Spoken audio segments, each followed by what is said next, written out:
Qu'est-ce qu'on connaît du football? La Ligue des Champions, le montant des transferts, les tribunes qui sifflent, la violence, le business. Vous avez raison, c'est ça aussi le foot. Mais moi, je vais vous parler d'autre chose. Je vais vous parler des vraies valeurs. Des hommes. Look me in the eyes.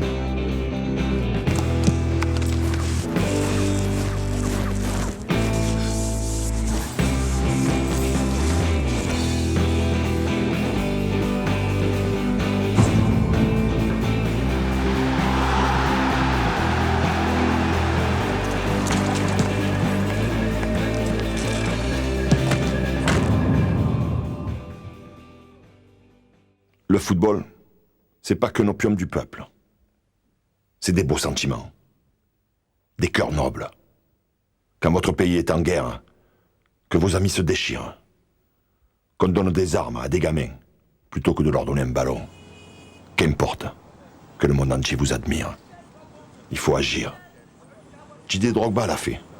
Pour son pays, la Côte d'Ivoire, et pour son peuple.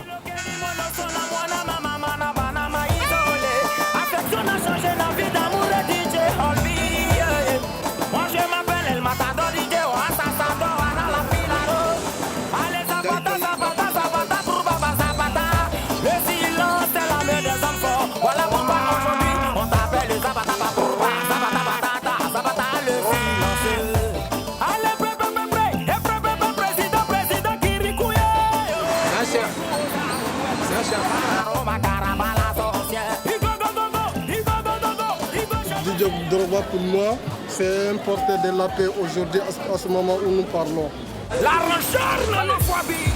Ouais, c'est un homme de paix et de réconciliation, puisque nous sommes sortis de la crise, donc nous sommes en réconciliation. On l'encourage pour qu'il puisse marquer beaucoup de buts, pour qu'on puisse aussi vendre beaucoup de maillots pour les Ivoiriens. Donc nous sommes là à cause de Didier Drogba.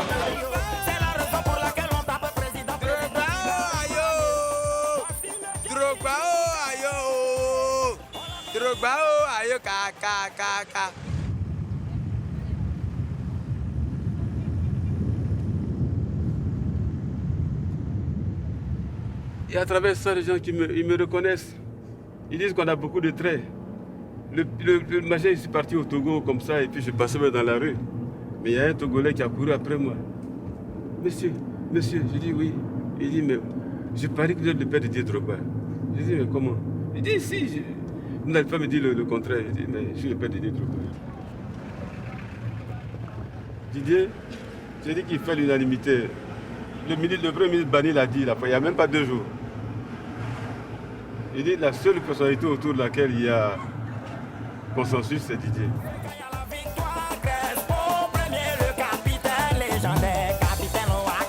Le plus grand, c'est là où j'ai grandi.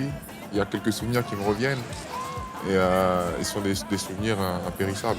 Il y a des odeurs, il y a la maison, il y a le quartier, il y a l'amitié avec beaucoup de copains du quartier. On a grandi dans un milieu, disons, de pauvres. Mais on vivait bien, on était heureux,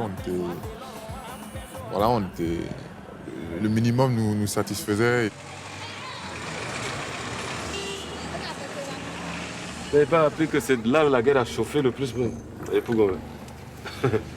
On dit ici c'est des Proubago. Ah, ça a trop chauffé ici.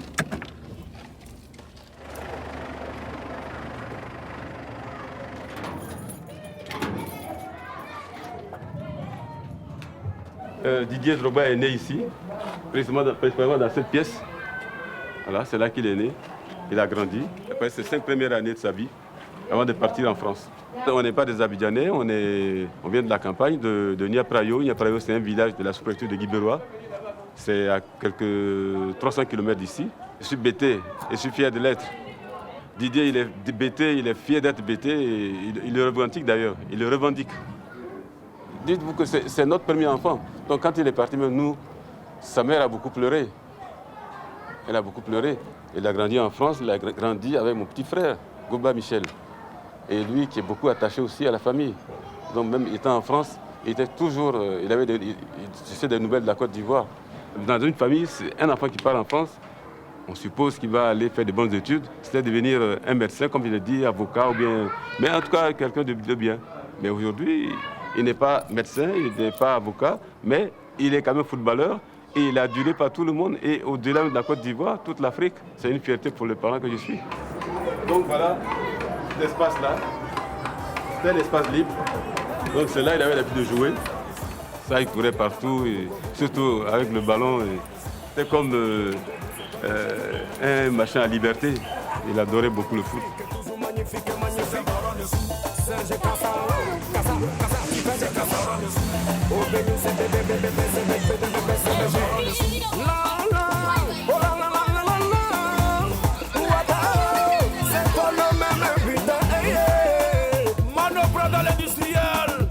C'est resté ancré au fond de moi et c'est aussi...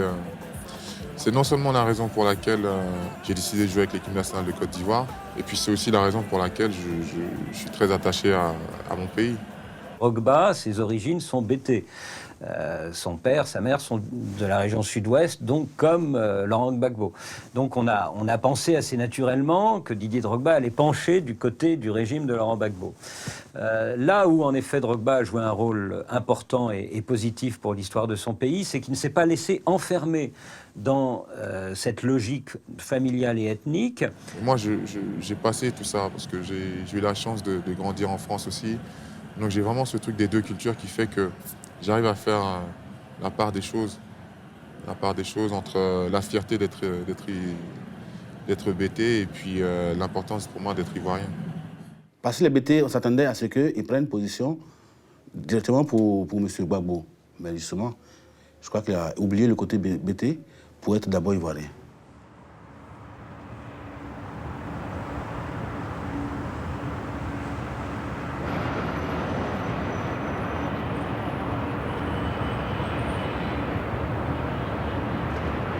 La Côte d'Ivoire a vécu pendant plus de 30 ans, de 60 à 93, sous le régime d'un homme d'exception. Le père de l'indépendance, c'était un homme qui transcendait tous les clivages politiques et ethniques, surtout ethniques. À partir de la mort d'Houphouët en 93, la Côte d'Ivoire est face à ses vraies réalités, à savoir que c'est un pays très divisé entre les BT du sud-ouest, les Baoulés du centre, les Dioula du nord. Jusqu'à 2002, aucun problème de fond n'est réglé, et à partir de 2002, les problèmes sont réglés de façon militaire, c'est-à-dire de la pire des façons. J'ai quitté la Côte d'Ivoire avec une certaine image. C'est-à-dire que c'était beau, les rues étaient belles, il y avait de la verdure, les gens étaient heureux. Et quand je suis revenu, plusieurs années après, j'ai vu un vrai changement. Un vrai changement et c'est là en fait que j'ai commencé à me poser des questions. Le principal mérite de Drogba, c'est en 2005 d'avoir compris qu'il fallait dire quelque chose, fallait faire quelque chose.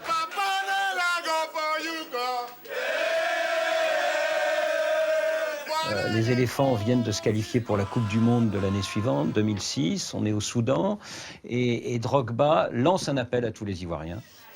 Ivoiriens, Ivoiriennes, du nord et du sud, du centre à l'ouest. Vous avez vu, on vous a prouvé aujourd'hui que toute la Côte d'Ivoire peut cohabiter, peut jouer ensemble pour un même objectif, se qualifier pour le mondial. Vous nous avez promis que cette fête allait rassembler le peuple. Aujourd'hui, on vous demande, s'il vous plaît, on se met à genoux.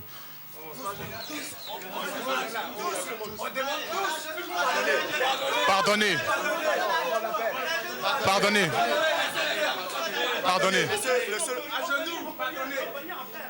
Le seul pays de l'Afrique qui a toutes ses richesses ne peut pas sombrer dans la guerre comme ça. S'il vous plaît, déposez tous les armes. Faites les élections, organisez les élections et tout ira du mieux. On veut s'amuser. Arrêtez vos fusils là. On veut s'amuser. Arrêtez vos fusils là. On veut plus ça. Il y a des Maliens, des BT et même des Djoula. On n'est pas que des faux, on est trop gentils. Il y a du fait. On était vraiment à 2 doigts de se faire la guerre en 2005. Ça n'a pas raté, hein. On a différé ça de 5 ans, mais on était dans cette situation-là. Il fallait des personnes comme Didier Drogba pour dire ce genre de mots, pour que les Ivoiriens écoutent. Intérieurement, on voulait que ça cesse, quoi, tous ces trucs-là. Je veux dire, tu vas jouer un match avec... et t'es entouré de lance-roquettes, tout ça. Bon, c'était pour la sécurité du président, mais... Je veux dire, tu joues, mais tu... as des lance-roquettes autour de toi.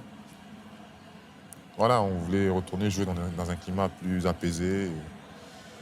Et donc, après ce match, on est euphorique, mais je sais plus, il y a quelqu'un qui m'avait soufflé ça en me disant c'est le moment de passer un message et tout. Puis après, on a improvisé, quoi. Et avant que Didier ne parle, avant que Didier ne pose cette action en Côte d'Ivoire, effectivement, on avait l'impression que les footballeurs s'en foutent un peu du pays. Ils jouent à l'extérieur, ils ramassent les millions, ils construisent des maisons à Abidjan, et puis bon, ou dans leur village, etc. Et puis le reste, ça ne les intéresse pas. Ce qui manquait ici, depuis 2000 que cette crise a commencé, c'est les paroles de ce genre-là. Des paroles de paix, des paroles d'apaisement, des paroles de rassemblement. Nos politiciens, il faut le dire, c'est eux qui ont divisé la Côte d'Ivoire, c'est eux qui ont cassé le pays. Et heureusement qu'il y a eu des gens comme Didier, et d'autres, il n'est pas le seul, mais c'est le plus connu à l'extérieur. Oui, ces paroles-là ont une petite gifle quand même aux politiciens. Il s'est trouvé un homme hors du champ politique pour continuer d'incarner cette unité que les Ivoiriens continuaient de vouloir au fond d'eux-mêmes. Je pense que c'est ça le rôle de Drogba. Vous avez des moments où, devant la faillite des hommes politiques, il faut aller chercher ailleurs. Aujourd'hui, tout le monde n'a pas la chance d'avoir une voix qui porte. Les médias écoutent le pouvoir. Les médias écoutent les stars. Alors, quand vous avez la chance d'avoir le droit à la parole, il faut dire ce que vous avez à dire, pour tous les gens qu'on n'entend pas. Recevez Santan Viorabon qui s'est fermé désormais. Je chante cette fois-ci spécialement pour mon vieux père Drogba Didier, le seul Africain qui a réussi à marquer les Brésiliens. Aujourd'hui, les Ivoiriens se fâchent contre Drogba Didier. Je ne comprends pas ma nation, ma nation. Oh, ma nation, c'est la nation de la nation. Mon Dieu, écoute le nouveau Tchaya Palom. C'est moi qui gouverne la Côte d'Ivoire, je suis le gouverneur de Santan Viorabon.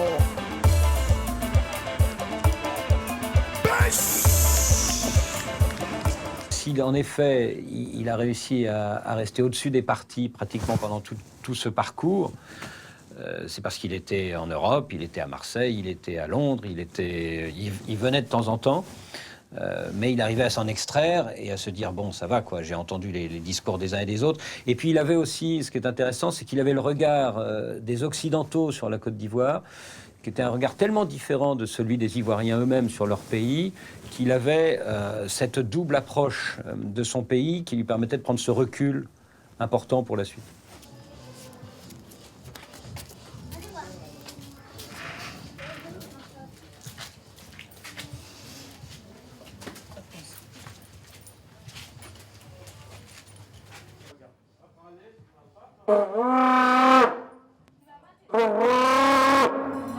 Là, c'est l'appel aux villageois. Ici, on est au domicile du chef du village de Drogba Kro, que je suis. Quand on dit Drogba Kro, ça veut dire le village de Drogba. Et c'est ce que moi je veux créer. Parce que Didier Drogba, c'est une sommité pour nous autres. Drogba, il est plus grand que président. Mon intention, c'est de créer un vrai village au nom de Drogba. Il le mérite parce qu'il est non seulement un Ivoirien, et c'est le tout premier Ivoirien sous notre ère qui nous a apporté ce que nous autres, on n'avait pas avant. Mais quand Drogba a eu son ballon d'or en 2006, qu'il allait présenter à Bouaké, je vous assure que ça facilité, c'est le pont qu'a jeté Drogba Didier entre Bouaké et Abidjan, en somme, toute la Côte d'Ivoire. C'est Drogba aujourd'hui. Peut-être que les gens ne pèsent pas bien, mais c'est Drogba qui a envoyé la paix en Côte d'Ivoire. L'occasion est trop belle, Didier Drogba improvise. Je tiens à ma façon à œuvrer pour la paix en Côte d'Ivoire. Et à cette occasion, Monsieur le Président, je souhaiterais vous demander à à aller présenter le ballon d'or à Bouaké. Il a voulu que la paix revienne dans son pays, donc il s'est retrouvé devant Laurent Gbagbo, le président Gbagbo, et il a dit au président que voilà, il souhaiterait aller faire un truc à Bouaké. C'était plus que courageux, si je peux m'exprimer ainsi. Ça l'a un peu surpris au départ. On voit encore, je me rappelle encore les images. C'était assez culotté comme requête. En décidant de se rendre à Bouaké, le fief des ex-rebelles, situé à 300 km au nord d'Abidjan, Didier Drogba n'est plus une star du football, mais un symbole de réconciliation pour toute la Côte d'Ivoire. Et là, je me rends compte que toute cette ferveur qu'il y a à Abidjan, c'est rien par rapport à tout ce que les gens m'ont montré à Bouaké. C'est extraordinaire. La route de l'aéroport jusqu'au centre, normalement on fait ça en 20 minutes, on l'a fait en 1 heure, 2 heures. Et tu avais des mères de famille qui couraient à côté de la petite camionnette dans laquelle j'étais avec le ballon d'or, qui ont couru pendant au moins 2-3 kilomètres. Donc là tu te dis, waouh, ces gens-là ont besoin de ça, c'est énorme.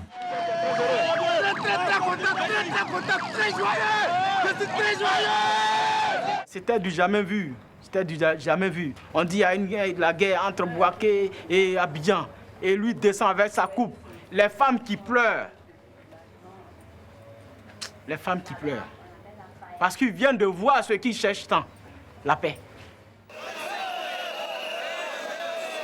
Et de là est venue l'idée d'organiser ce match à Bouaké. Ça, ce n'est que le début. Au mois de juin, toute la sélection ivoirienne sera ici.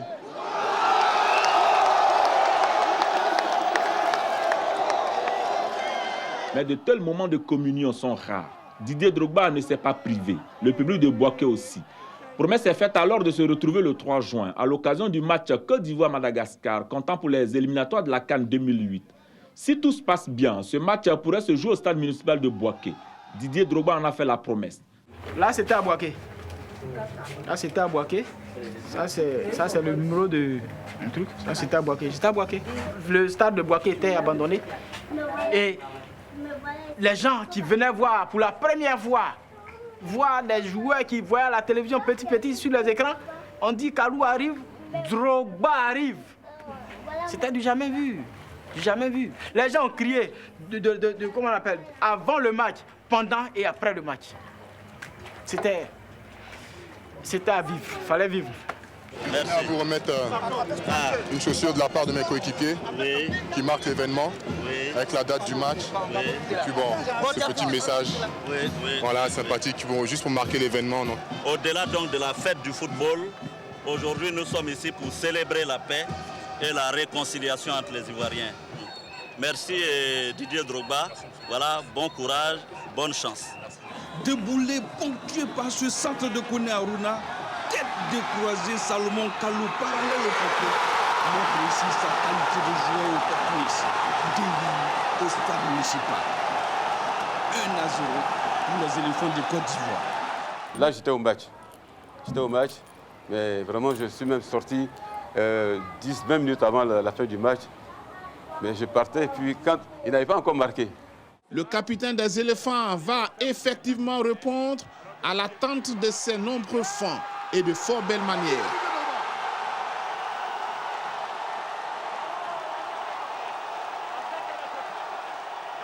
Et quand il a marqué, j'ai entendu un groupe, je dis oh là là, qu'est-ce que c'est ça? On dit non, c'est Didier qui a marqué. Je dis, il ne manquait plus que ça.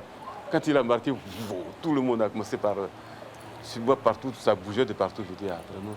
Comme il fallait s'y attendre, la presse nationale dans son ensemble a été au rendez-vous de la paix retrouvée après la victoire des éléphants sur les Barias de Madagascar. À la une de Fraternité Matin, on peut lire que la réconciliation s'est faite par le football. 5 buts pour effacer 5 années de guerre. Ils sont venus de partout. C'était la première réunion de la paix en Côte d'Ivoire. C'était la toute première réunion de la paix. La paix physique. Parce que c'est bien de dire la paix, ça c'est dans le papier. Mais la paix physique, la toute première paix physique en Côte d'Ivoire, c'était ce match. Il y avait beaucoup de gens qui avaient peur d'aller à Bouaké. Ils avaient peur d'aller se faire bouffer. Et on a tellement diabolisé les uns les autres, autant les patriotes étaient diabolisés par ceux du Nord, autant les rebelles, comme on les appelle, étaient diabolisés. Pour eux, c'était des buveurs de sang, etc. Il a fallu ce match-là pour qu'ils se retrouvent. Et puis souvent, c'était des gens qui se connaissaient tous, ils avaient fait l'école ensemble. Ils se sont rendus compte que bon, ils défendaient le même pays, différemment peut-être, mais ils se battaient tous pour la même patrie. Quand les gens me parlent, ils me disent, mais on peut rentrer chez nous. Parce que les éléphants sont allés à Bouaké, donc maintenant c'est bon, la guerre est finie, on peut rentrer chez nous. Donc au début il y avait quelques craintes, mais les conséquences, le résultat est fantastique. Aujourd'hui, le football représente un vecteur de rassemblement. Hein? C'est un sport qui rassemble tous les Ivoiriens du nord au sud. Voilà. Quand il y a un match des éléphants de Côte d'Ivoire, c'est tout le monde, tu vois personne dans les rues, quoi. Dans son mouvement d'appel de balle, pour éviter les trois jeux comme ça. Mais attaquez!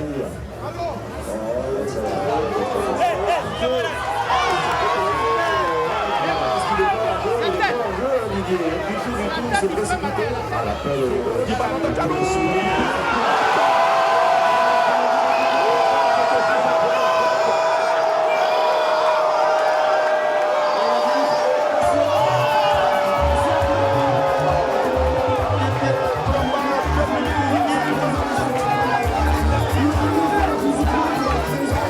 Monsieur le maire, avant de se retirer, va dire un mot tout gentil.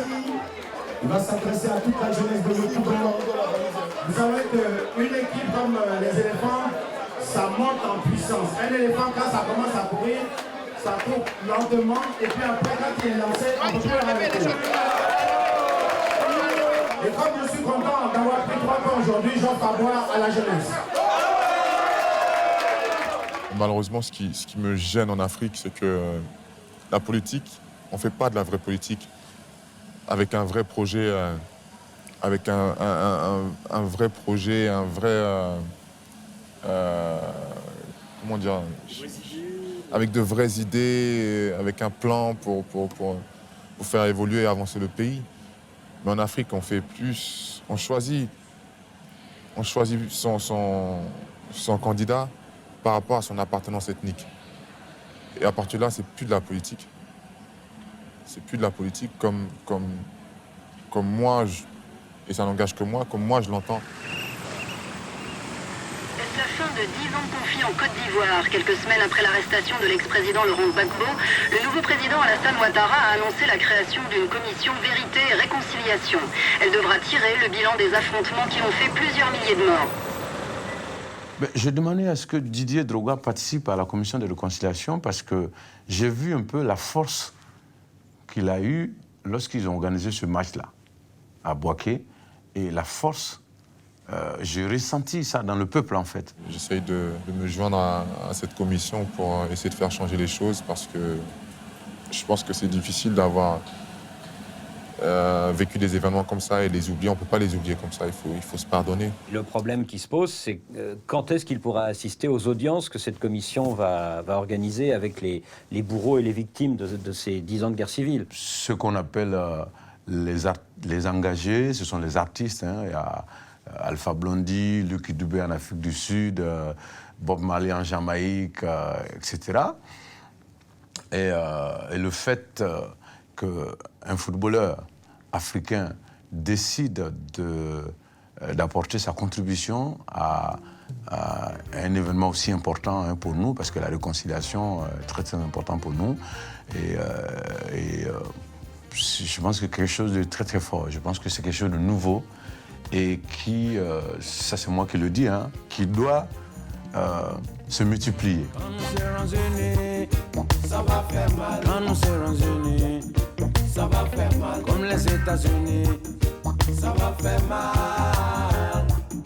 Ça va faire mal. Quand nous serons unis, ça va faire mal. Quand nous serons unis, ça va faire mal. Monsieur Diaké Claude, président de la Médenie.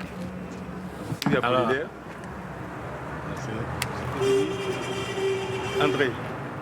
Nous, on l'a connu tout petit. Personne ne pouvait même prédire qu'il allait jouer au football. Mais c'était un garçon poli.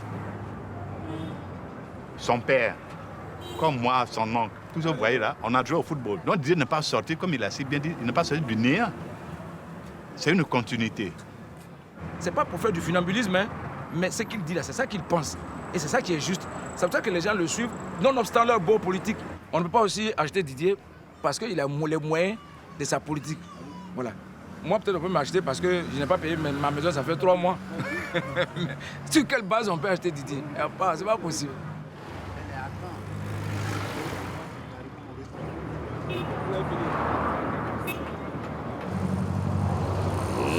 Je peux pas me taire, mais j'essaie de dire ce que je pense, tout en respectant chacun, tout en évitant de heurter les gens. Donc voilà, je suis fier de ce que je fais et puis je continuerai toujours. Notre société est-elle si malade que le courage nous apparaît exceptionnel? Marcher sur la tête des autres, écraser les hommes, c'est ça qui devrait nous choquer. Être une idole, cela n'empêche pas de regarder la réalité en face. Être un homme, c'est bien plus important que d'être un champion.